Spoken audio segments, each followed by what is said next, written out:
Welcome to this Explainer. Today, we're unpacking the capacity dilemma, exactly why SMEs struggle so much with talent and turnover. Let's just dive right into the ultimate headache keeping so many small and medium business owners awake at night, right? We're going to uncover the hidden structural forces behind those hiring struggles and crazy high turnover rates. If you've ever felt like the modern job market is just completely broken or that you literally can't seem to find or keep good people, the framework we're exploring today is going to completely flip your perspective.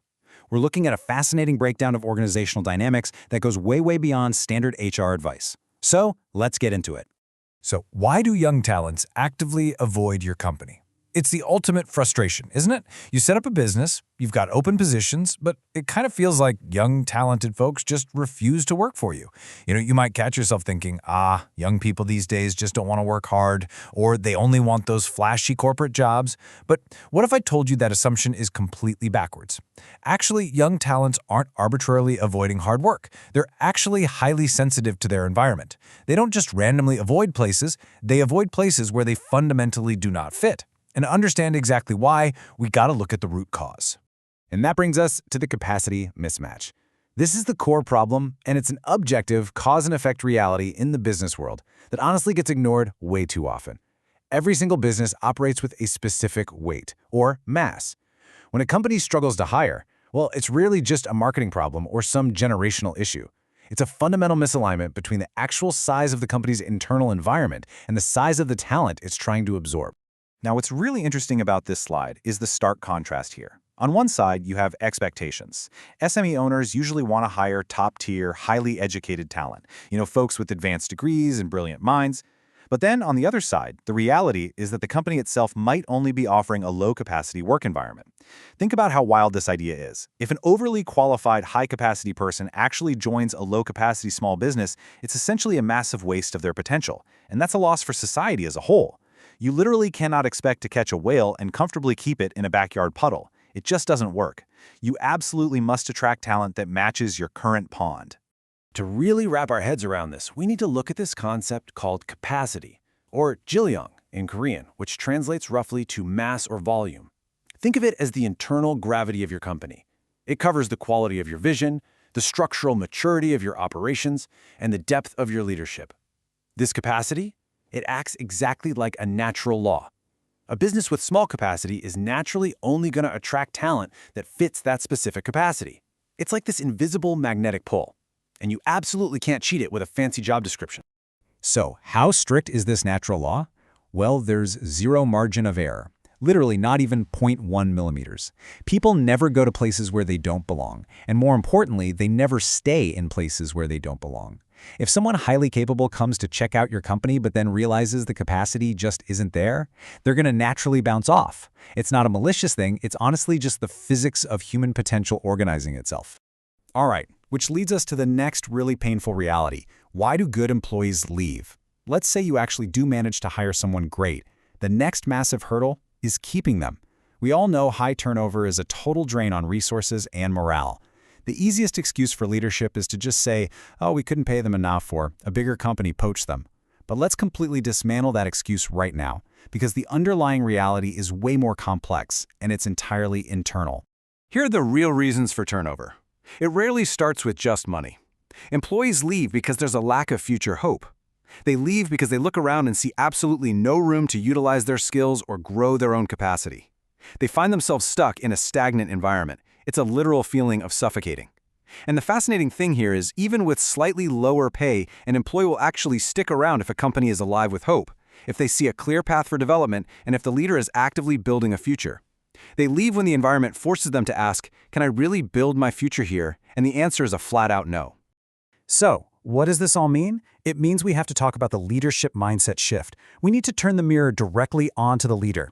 We're shifting the focus away from what the employees are doing and looking directly at the reactions and mindset of the boss. If your company is a direct product of your capacity, then the people leaving are simply reacting to the limits that you've placed on them. To fix the talent issue, you don't fix the talent, you fix the leadership. And this brings us to a super powerful quote. There is no law where a leader blames their subordinates. If they leave, it means they are suffocating there. Really think about that for a second. In the natural order of things, energy flows downward. The leader is entirely responsible for the container. If that container is too small, the subordinate suffocates and has to escape. Blaming a 22-year-old for leaving a structurally flawed, suffocating room just defies logic. The moment an employee walks out the door, the leader's only natural response should be self-reflection.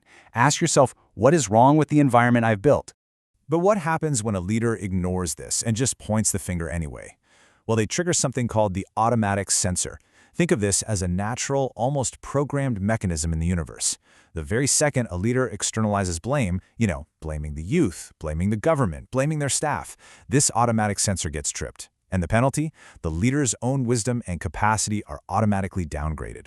By refusing to look inward, you literally block your own ability to access higher-level thinking and real solutions. Let's map out this downgrade cycle because it's pretty wild. At 1 minute in, frustrations are voiced. The leader complains about how kids these days just don't work. Fast forward a month, because they've externalized the blame, they aren't fixing the root cause, so their internal wisdom and the company's capacity actively drop. Fast forward a year, the company begins to literally crumble under this lowered capacity. Chronic complaining mathematically guarantees decline. It's this toxic negative feedback loop that slowly starves the business of its potential. Okay, so how do we break this cycle? Let's talk about growing your company's capacity. If capacity is the magnet that attracts talent, we definitely need to know how to deliberately grow it. The good news here, it is entirely within the leader's control. But it requires dropping your ego and completely restructuring how you pitch your business to the outside world. So the crucial point is this exact 3-step strategy leaders absolutely must use. Step 1, honestly acknowledge your current small capacity. Don't pretend to be some massive corporation when you're not. Step 2, share a blueprint for future growth. You've got to have a design, a clear vision of where you're headed. Step 3, invite talent to build it together. Instead of demanding, hey, come do this task, you say, look, we're only this big right now, but here's our plan to grow. We need people to come build this future with us. That kind of honesty and shared vision immediately expands your company's capacity, turning it into a place of hope rather than stagnation. Look at how this dynamic has played out historically. In the past, leaders were entirely focused on hard work and zero blame. They honestly didn't have the time or the inclination to blame external factors, they just built. And the outcome? Rapid, robust growth. Now, present day, there's this growing trend of leadership blaming the youth, blaming the economy, the government, and exactly as that automatic censor rule dictates, the outcome is just total stagnation and decline. The variable here isn't the generation of workers, the variable is the leadership's willingness to take absolute responsibility. Which brings us to our final question. Are you blaming the world or are you building a vision? The struggle to hire and retain talent is not a crisis of the modern workforce, it's a crisis of capacity.